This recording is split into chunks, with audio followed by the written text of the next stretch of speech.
வணக்கம். இது செய்தி மலரின் நேர்காணல் நிகழ்ச்சி. இந்த நிகழ்ச்சியில் கலந்து கொடுத்தவருடைய கருத்துக்களை தெரிவிப்பதற்காக வழக்கறிஞரும் சமூக ஆர்வலரும் அரசியல் விமர்சகருமான ஆரோக்கிய சதீஷ் அவர்களை சந்திக்கவிருக்கிறோம். வணக்கம் சார். வணக்கம் வணக்கம் வணக்கம் சார். தேர்தல் நேரம் மிகப்பெரிய பரபரப்போட உச்சகட்டத்தில் இருக்குது. போன தடவை சந்தித்தோம், அப்போ தேர்தல் தேதி அறிவிக்கிறதுக்கு முன்னால் சந்தித்தோம். இப்போ அறிவித்து மிகப்பெரிய பரபரப்பு உச்சகட்டத்தில் இருக்குது. இதில் ஒரு பெரிய ஒரு விஷயம் என்னென்னா, எப்போயும் இல்லாத மாதிரி ஒரு புதுசாக விஜய் அவர்கள் களத்துக்கு வந்திருக்கிறது ஒரு பெரிய பரபரப்பை உண்டு பண்ணியிருக்கு. அதுவும் அவர் நமக்கு தகவல் ஆனால் நிறையா வந்துட்டே இருந்துச்சு. 2 தொகுதியில் நிற்க போகிறார், 2 தொகுதியில் நிற்க போகிறாருன்னு. பெரம்பூருக்கு திருச்சி கிழக்கு அப்படின்றத சொன்னாங்க. இப்போ திருச்சி கிழக்கு இவர் அந்த செலக்ட் பண்ணுறதுக்கு காரணம் வெளியில் என்ன சொல்லப்படுதுன்னா, இவர் கிறிஸ்தவ மதத்தை சேர்ந்தவர்களுக்காக அந்த ஏற்கனவே ஒரு மிஷினரி தான் ஆப்ரேட் பண்ணுதுன்னு சொன்னாங்க இல்லையா, அதனால கிறிஸ்தவ வாக்குகளை நோக்கி போகிறாரு. அது ஒன்று. ஓகே, இது வரைக்கும் விஜய்ன்னு சொல்லிட்டு இருந்தவர் அனௌன்ஸ் பண்ணும்போது சி ஜோசப் விஜய்ன்னு சொல்றாரு. அப்போ கிறிஸ்தவ மக்களுக்காக அவர் பார்க்குறாருன்ற மாதிரி ஒரு வருது. என்ன நிலம் அந்த உண்மையிலே அந்த தொகுதி கிறிஸ்தவ மக்கள் தான் இருக்காங்களா சார்? இப்போ நீங்கள் கேட்ட கேள்வி ஒன்று ஒன்றா நான் ஆன்சர் பண்ணுறேன். ஓகேங்களா? சி ஜோசப் விஜய் அப்படின்னு சொன்னது மக்களுக்கு சொன்னார். அதானே அவர் பேர். அது முன்னாடியே பதிவு செஞ்சுருக்காருல்ல, இன்னைக்கு ஒன்றும் புதுசாக பதிவு செய்யலைல்ல. அதாவது என்னன்னு கேட்டிங்கன்னா, தன்னோட அடையாளத்தை இப்போ நான் என்ன சொல்கிறேன், என்னோட அடையாளத்தை நான் சொல்கிறதுனால என்ன சார் தவறுங்கிறேன். இதே முன்னாலே சொல்லணும்னு கேட்பாங்கல்ல. இல்லை, ஏன் எச்ராஜா கேட்டப்போ அவர் ஏன் சார் சி ஜோசப் விஜய்ங்கிறது இன்னைக்கு தான் உங்களுக்கு தெரியுமா? ஓகே, இன்னைக்கு தான் உங்களுக்கு தெரியுமா? எச்ராஜா கேட்டப்பதான் ஏன் இப்படிலாம் கேட்குறாரு அப்படின்னு கேட்டோம்ல. தேவையில்லாம என் மதத்தை சொல்றாரு. இல்ல, அன்னைக்கு பாத்தீங்கன்னா அன்னைக்கு அவர் பதில் சொன்னதும் பாத்தீங்கன்னா எச்ராஜாக்கு அவர் பதில் சொல்லல. ஓகேங்களா? I am signing document with one கம்பெனின்னு சொல்லிட்டு அவர் வெளிப்படையாக சொன்னதுதான் ஜோசப் விஜய். அதாவது தன்னோட மதத்தை அடையாள மறைக்க வேண்டிய அவசியம் இந்திய பிரஜைக்கு உண்டுன்னு சொன்னீங்கன்னா அந்த கேள்வியை நான் வன்மையா கண்டிக்கிறேன். புரிஞ்சுங்களா? நான் இந்த மதத்தை சேர்ந்தவங்கிறத அவர் சொல்றது. நான் என்ன யோசிச்சேன், இன்னொரு விதமா இருக்குமோன்னு யோசிச்சேன். இந்த போன தடவை ஓ பன்னீர்செல்வம்னு ஒரு 5 பேர் போட்டாங்களா வரிசையா, அது மாதிரி வெறும் விஜய் ஒரு 10 பேரை நாமினேஷன் ஃபைல் பண்ண. இல்ல, அது என்னன்னு கேட்டீங்கன்னா அந்த டிஃபரன்ஸ்க்காக கூட சி ஜோசப் விஜய் நீ ஒருத்தனை திருப்பி ஃபைல் பண்ண முடியாது. கூட இருக்கலாமா? சி ஜோசப் விஜய்ங்கிறது இப்ப நீங்க பேசும்போது கூட பாத்தீங்கன்னா, நீங்க நம்ம நண்பர்களா பேசும்போது சதீஷ்னு சொல்லுவீங்க. ஓகேங்களா? இப்ப அறிமுகப்படுத்தும் போது எப்படி அறிமுகப்படுத்துனீங்க? ஆரோக்கிய சதீஷன் தானே அறிமுகப்படுத்துனீங்க. அதனால நான் ஆரோக்கிய சதீஷ்ன்றது ஆரோக்கிய சதீஷ்னா என்னை கூப்பிட போறீங்க? இல்ல, நம்ம நண்பர்களா பேசிட்டு இருக்கும்போது நீங்க சதீஷ்னு கூப்பிடுறத ஒரு இயல்பு. அப்படிங்கும்போது அவரை நம்ம விஜய்னு கூப்பிடுறோம். முழுமையான பேரை எப்படி சொல்லணுமோ, இப்ப ஏன் முத்துவேல் கருணாநிதி ஸ்டாலின் சொல்லும் போது அவருக்கு என்ன வேற என்ன, ஏன் அது ஜோசப் விஜய்க்கு மட்டும் டெய்லி காலையில வீட்டுல முத்துவேல் கருணாநிதி ஸ்டாலின் கூப்பிட போறாங்க? அதுதான், அது ஒரு பெரிய, அதை நம்ம கடந்து போகணுங்கிறேன். உங்க அடுத்த கேள்வியை நான் விட்டுட்டேன். இல்ல, திருச்சி கிழக்கு முக்கியமான காரணம் கிறிஸ்தவர் அந்த வாக்கு இருக்கா அப்படிங்கிறதுக்காக. ஓகே சார், கிறிஸ்தவர்கள் திருச்சி கிழக்குல மட்டும் இல்லை சார். ஓகேங்களா? இன்னைக்கு எல்லா இடத்துலயும் பாத்தீங்கன்னா கிறிஸ்தவர்கள் இருக்காங்க. புரிஞ்சுங்களா? கிறிஸ்தவர்களுக்கு இந்த இடத்துல தான் கிறிஸ்தவங்க இருப்பாங்க, அந்த இடத்துல தான் கிறிஸ்தவங்க இருப்பாங்க. அந்த மாதிரி பாத்தீங்கன்னா இப்ப ஒரு டிட்டர்மினேஷனே கிடையாது. ஓகேங்களா? இன்னைக்கு மெட்ராஸ்ல கிறிஸ்தவர்கள் இருக்காங்களான்னு கேட்டீங்கன்னா இருக்கிறாங்க. மினிமம் டு பி எக்ஸ்டெண்ட் 15% கிட்ட கிறிஸ்தவர்கள் இருக்காங்க. ஓகேங்களா? அதுக்காக மெட்ராஸ் கிறிஸ்தவர்கள் ஏரியாவா ஆயிரப்படுமா அப்படிங்கிறது கிடையாது. மைனாரிட்டிஸ் மைனாரிட்டியா இருக்கிறதுனால தான் அவங்க மைனாரிட்டிஸ். அப்படிங்கும்போது நீங்களே ஒரு வார்த்தையை சொன்னீங்க மைனாரிட்டி அப்படின்ற. பிளஸ் திருச்சி கிழக்குங்கிற போது நீங்க திருச்சின்றது நீங்க எடுத்துக்கிட்டீங்கன்னாவே, திருச்சி ஒரு மெட்ராஸ் மாதிரி இருக்கிற ஒரு ஸ்மால் மெட்ரோபாலிட்டன் தான் திருச்சி.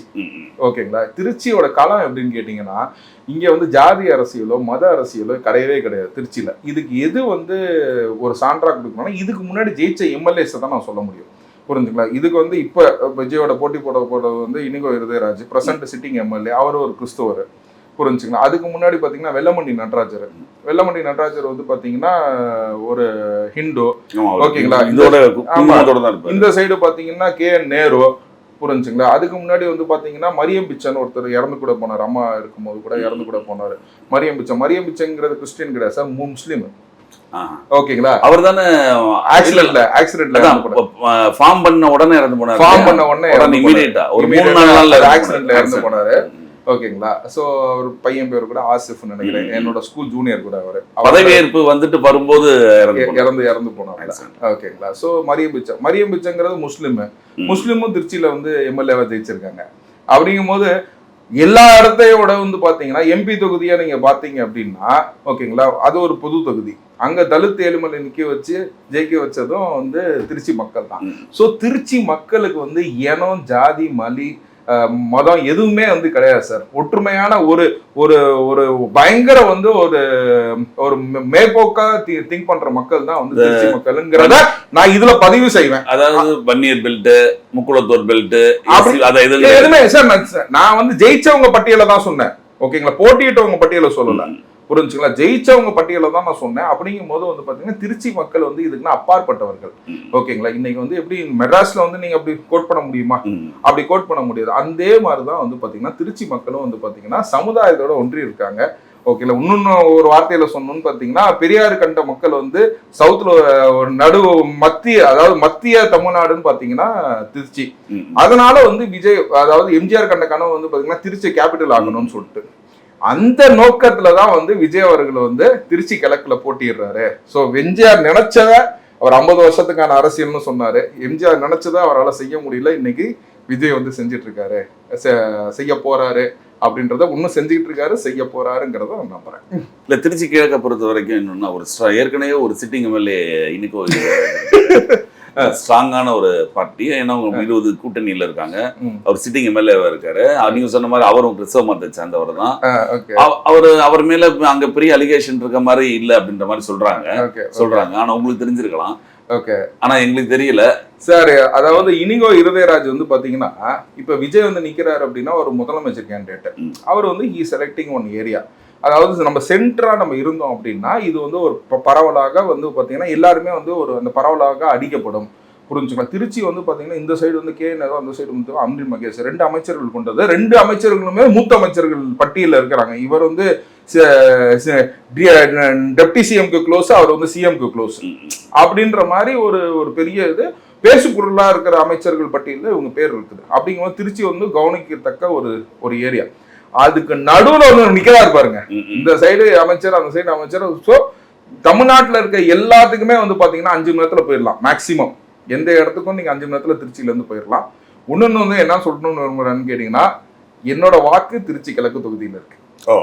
ஓகேங்களா, நான் வந்து மெட்ராஸ்க்கு போகும்போது நான் வந்து ஹைகோர்ட்ல ப்ராக்டிஸ் பண்றதுனால, டிஎட் ப்ராக்டிஸ் பண்றதுனால, இங்க இருக்க கோர்ட்ஸ்ல ட்ரைபுனல்ஸ்ல ப்ராக்டிஸ் பண்றதுனால நான் இங்க வந்துட்டாலும் சரி, என்னோட வாக்கை வந்து இவ்வளவு வருஷமா நான் இன்னைக்கு வந்து மெட்ராஸ்க்கு நான் சேஞ்ச் பண்ணவே இல்லை. என்னோட வாக்கு எப்பயுமே வந்து திருச்சி கிழக்கு தொகுதியில தான் இருக்குது.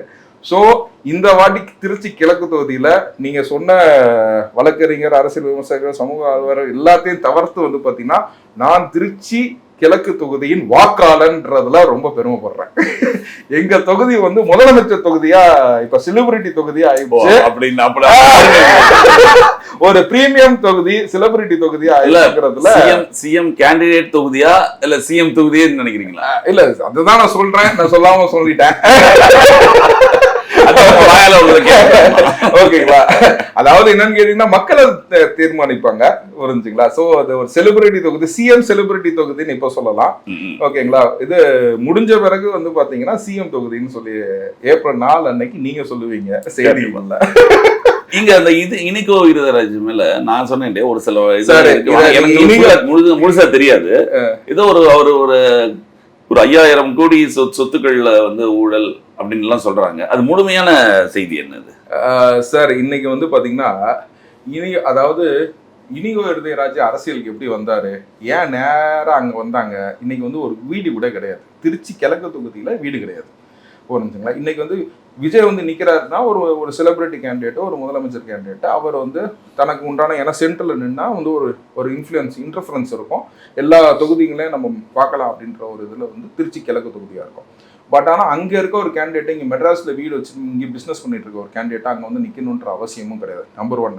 இன்னொன்று வந்து என்னன்னு கேட்டிங்கன்னா இனிகோ இருதயராஜ் அரசியலில் சேர்ந்து எம்எல்ஏ ஆகணும் காரணம் என்னன்னு கேட்டிங்கன்னா எல்லாருமே இந்த திமுக சேர்ந்தவர்கள்லாம் வந்து எம்எல்ஏ ஆகி கொள்ளையடிக்கணும்னு ஆசைப்படுவாங்க. புரிஞ்சுங்களா? இதில் ஒரு மாற்று தான் வந்து இனிகோ இருதயராஜ். ஏன்னா அவர் கொள்ளையடிச்ச காசை சேஃப்டி பண்ணுறதுக்காக எம்எல்ஏ ஆனார். இப்போ பார்த்தீங்கன்னா இந்த திருச்சியை சுற்றி அது ஒரு கணக்கு இருக்குதுன்னு நினைக்கிறேன். புரிஞ்சுங்களா? இப்ப கதிரவனுக்கு சீட்டு மாற்று அரசியல்வாதிங்கிறது சரிதான். ஆமா, மாற்று அரசியல்வாதி தான். இப்ப கதிரவன் எப்படி கிட்னியை திருடி விட்டு இங்க வந்து எம்எல்ஏ ஆனார், அந்த மாதிரி திருச்சியை சுத்தி பாத்தீங்கன்னா வந்து பாத்தீங்கன்னா இந்த எம்எல்ஏ அவருக்கு சீட்டு கொடுத்தாரு. அதே மாதிரிதான் இவருக்கும். ஓகேங்களா. இவர் வந்து பாத்தீங்கன்னா எங்க திருச்சபை சொத்தையை வந்து ஆட்டையை போட்டு, ஓகே, நீங்க இன்னைக்கு 500 கோடி ரூபாய், நம்ம 500 கோடியில இருந்து 5000 கோடி ரூபாய் மதிப்புங்கிறாங்க, மினிமமா 500 கோடி ரூபாங்கிறத டிட்டர்மைன் பண்ணிட்டாங்க. அந்த திருட்டு சொத்துக்கள்ல வந்து ஈடுபட்டவர் தான் வந்து இனிகோ இருதயராஜ். அதுல சம்பாரிச்ச காசு தான். இன்னைக்கு இனிகோ இருதயராஜை நீங்க பர்சனலா கேட்டீங்கன்னா 2006 வரைக்கும் சிங்கிள் பெட்ரூம்ல வாழ்ந்துட்டு இருந்த ஒரு ஆளு. இன்னைக்கு படையப்பா,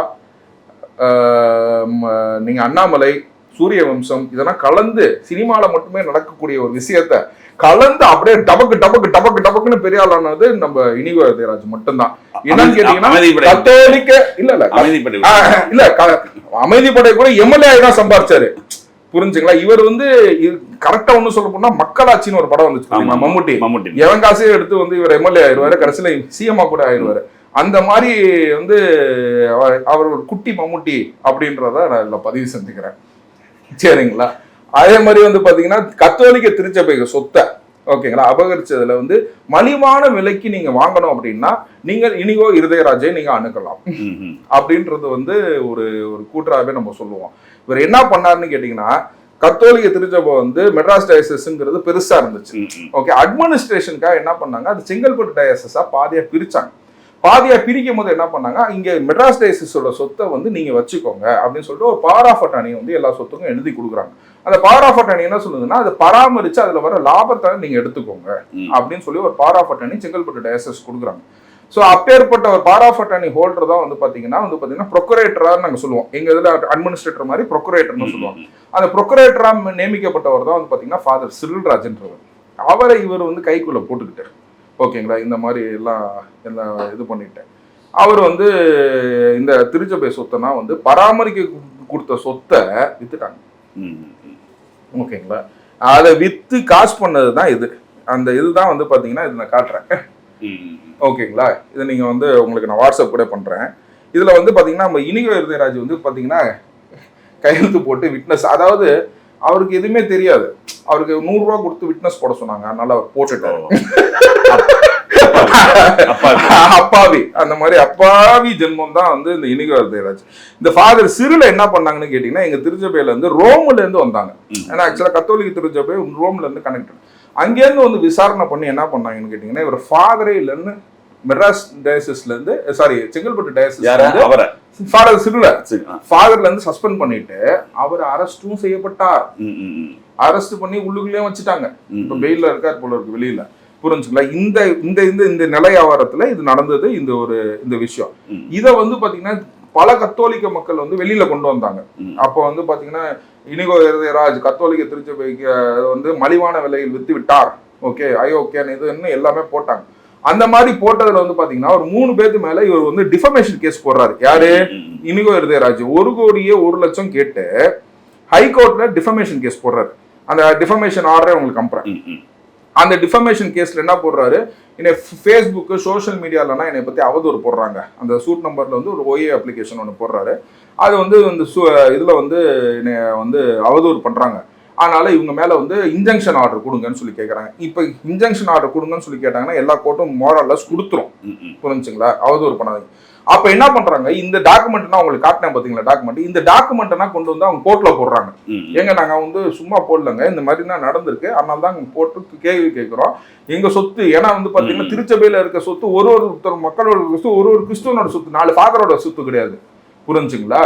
இது ஒருத்தரோட சொத்து, ஒரு திருச்சபையில இருக்கவங்க சொத்து, உங்களோட சொத்துன்னு நான் சேர்த்து சொல்லுவேன். ஏன்னா கிறிஸ்டியானிட்டி மட்டும்தான் வந்து பாத்தீங்கன்னா it is a inclusive religion. ஸ்கூல்ல என்ன கிறிஸ்துவர் பள்ளியில வந்து கிறிஸ்துவருக்கு மட்டும் தான் படிக்கிறாங்க, ஆஸ்பத்திரியில கிறிஸ்துவருக்கு மட்டும் தான் படிக்கிறாங்களா, அனாதை இல்லத்துல கிறிஸ்துவர் மட்டும் தான் இருக்கிறாங்க, முதியோர் இல்லத்துல கிறிஸ்துவருக்கு மட்டும் தான் இருக்கிறாங்களா, மக்களுக்காக சேவை செய்யறாங்க. அந்த காசை கொண்டு போய் நீ இது பண்ணீங்கன்னா நீங்களும் அதை கேள்வி கேட்கலாம், நானும் கேள்வி கேட்கலாம், நீங்களும் கேட்கலாம். இந்த நம்ம நாடுன்னு சொல்றோம்ல சார், அதே மாதிரிதான் சார் இது. புரிஞ்சுங்களா. இது உங்களோட காசு, என்னோட காசுங்க சார். புரிஞ்சுங்களா. கிறிஸ்துவ மதத்தை பொறுத்த வரைக்கும் இட்ஸ் an inclusive religion. நீங்களும் இந்த கேள்வி கேட்கலாம், நானும் இந்த கேள்வி கேட்கலாம் அப்படின்னு சொல்லிட்டு இந்த டாக்குமெண்ட் எல்லாம் எடுத்து கொண்டு போய் கோர்ட்ல போடுறாங்க. ஆனா அந்த கோர்ட்ல அவங்க என்ன சொல்றாங்கன்னு கேட்டீங்கன்னா, அது வந்து சோ கேஸ் ப்ரொடியூஸ் பண்ணும்போது produce the material prima facie case shows that publication made are not entirely false and then the applicants cannot plead balance of convenience for grant of injunction. அதாவது இது ஃபால்ஸான இது டாக்குமெண்ட் எதுவும் கிடையாது, அதனால வந்து பாத்தீங்கன்னா balance of convenience injection கொடுக்க முடியாது. இந்த instant case also substantial defence has been taken up by the respondents. இல்ல அது அவதூறு சொன்னவங்க வந்து டிஃபென்ஸ் எடுத்திருக்காங்க, அந்த ரெஸ்பாண்டன்ஸ் எடுத்திருக்காங்க. இந்த view of the above the applicant has not made out prima facie case. Applicant யாரு? இனிகோ இருதயராஜ் வந்து இந்த இன்ஜெக்ஷனுக்கான ஒரு இது கொண்டு வரல அப்படின்னு சொல்லி போட்டு and grant the injection of balance of convenience. So இந்த result original application is dismissed. ஓகேங்களா? அவர் போட்ட இன்ஜெக்ஷன் ஆர்டர் கூட ஹை கோர்ட்ல டிஸ்மிஸ் பண்ணிருக்காங்க. இது ஒன்னா நான் வந்து 2 லைனை வாசி காட்டுறதுனால நினைச்சுக்காதீங்க. இது 25 பக்கம் ஆர்டர், 25 பேஜஸ் ஆர்டர் சார். இது இவருக்கு யாரு தெரியுங்களா வக்கீல்? அப்பே பாருங்க, இவர் வக்கீல் யாருன்னு கேளுங்க. இவருக்கு வக்கீல் வந்து நம்ம ஆளுங்களுக்கு, நம்ம இதுங்களுக்கு வக்கீல் வந்து இது பார்த்தீங்கன்னா இவரோட அப்ளிகண்டோட வக்கீல் யாருன்னு கேட்டீங்கன்னா Mister Richard Wilson for P Wilson associates. இவர் யாருன்னு உங்களுக்கு தெரியுமா? தெரியல. வில்சன் அசோசியேட்ஸ் யாரு?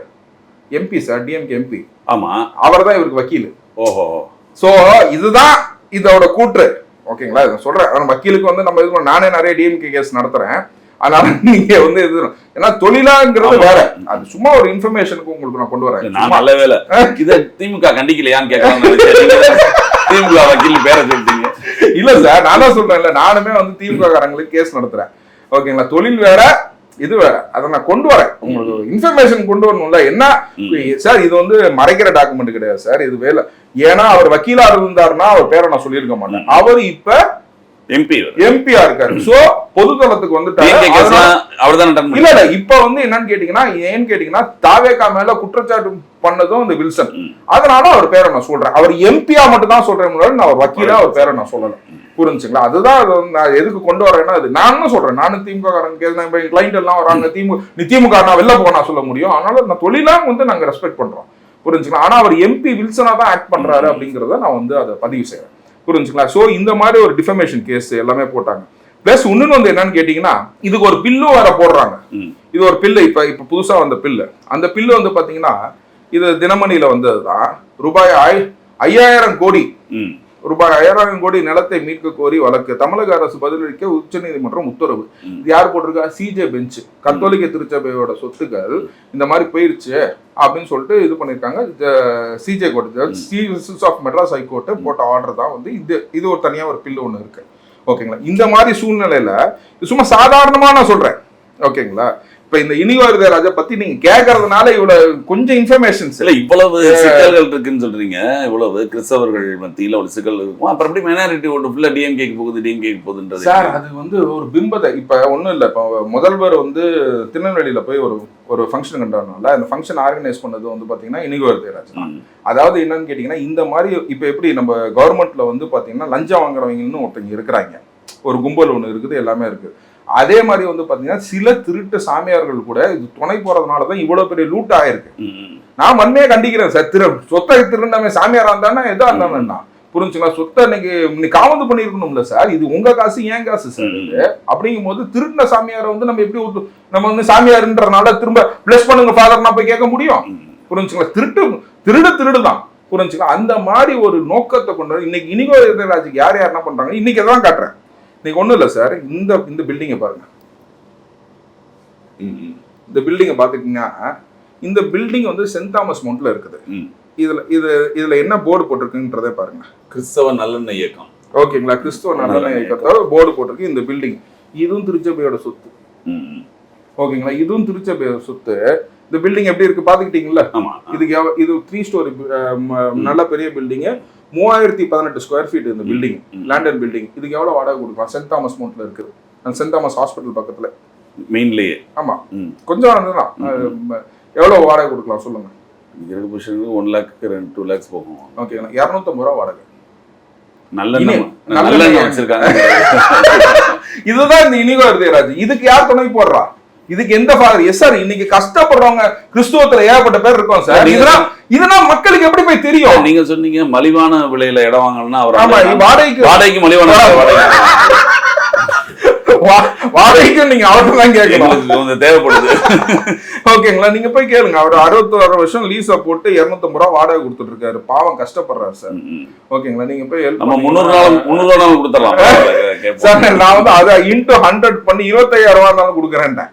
ஓகேங்களா? 25,000 ரூபா கொடுக்குற எனக்கே உள்ள ஒரு 300 ரூபா கொடுக்குறாரா? 250 கொடுக்குறாரு. ஒரு கொஞ்சம் கஷ்டப்பட்டு 300 ரூபாயா இருந்தா கூட கொடுத்துருவோம்.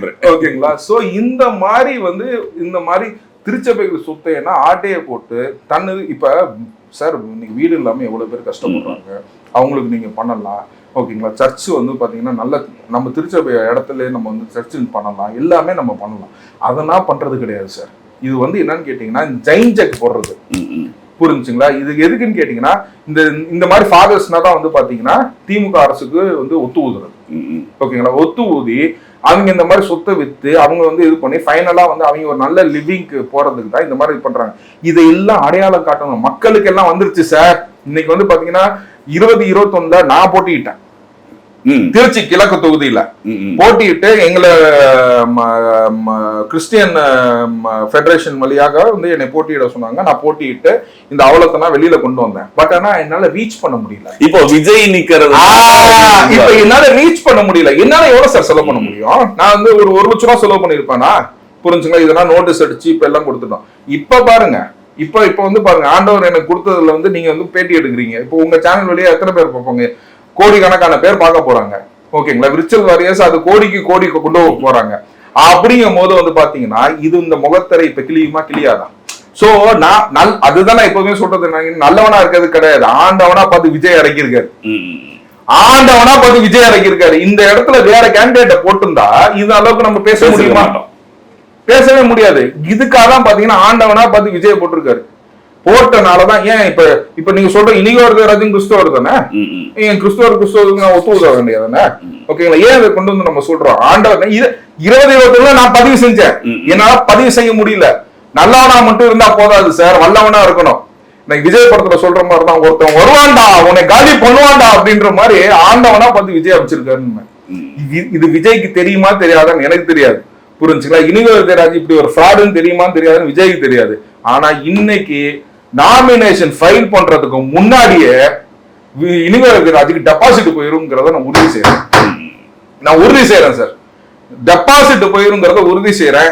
எந்த மக்களா இருந்தாலும் சரி, அதாவது கிறிஸ்துவ மக்கள் மட்டும் கிடையாது. நீங்க சொல்ற மாதிரி கிறிஸ்துவ மக்கள் கிடையாது, அது உங்களோட காசு.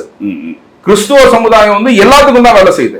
புரிஞ்சுங்களா? அப்படிங்கும் போது வந்து பாத்தீங்கன்னா எல்லா மக்களோட காசு. இன்னைக்கு ஒரு ஸ்கூல் ஆரம்பிச்சாங்க, எவ்வளவு ஃபீஸ் சார் வாங்குறாங்க? இன்னைக்கு கிறிஸ்துவ ஸ்கூல்ல நமக்கு வந்து ஃபீஸ் கம்மியா இருக்குன்னு போறோம்ல, அதே மாதிரி ஹாஸ்பிட்டல் எவ்வளவு இதுன்னு இவ்வளவு சொத்தை வந்து ஆட்டையை போட்டாரு. He is building an empire sir, political empire. இந்த Inigo Raj political empire, father empire. புரிஞ்சுங்களா? கேவலமான ஃபாதர் எம்பையர். அதுக்கப்புறம் வந்து பாத்தீங்கன்னா இந்த போலீஸ்காரங்களை வச்சு ஒரு எம்பையர், எக்ஸிகியூட்டிவ் அத்தாரிட்டிஸ் ஒரு எம்பையர். இந்த மாதிரி வந்து லஞ்சம் ஊழல்னு சொல்லி இத பரவல இந்த வைரஸ் சார். இந்த வைரஸை வந்து பாத்தீங்கன்னா உருவறதுக்கு ஒரே ஒரு ஆயுதம் வந்து விஜய் தான் அப்படின்னு நினைக்கிறேன். ஓகேங்களா, இந்த வாட்டி வந்து பாத்தீங்கன்னா விஜயே நிக்கிறதுனால இது உரு தெரியாம அழிச்சு, ஓகேங்களா, இந்த காசுன்னா வந்து மீட்டு கொண்டு வந்து, ஓகேங்களா, எல்லா மக்களுக்கும் ஒரு நல்லது நடக்கணும் அப்படிங்கிறது தான் என்னோட கோரிக்கை. திருச்சி கிழக்கை பற்றி இவ்வளவு விஷயம். அப்புறம் அடுத்த இதுக்கு வருவோம்.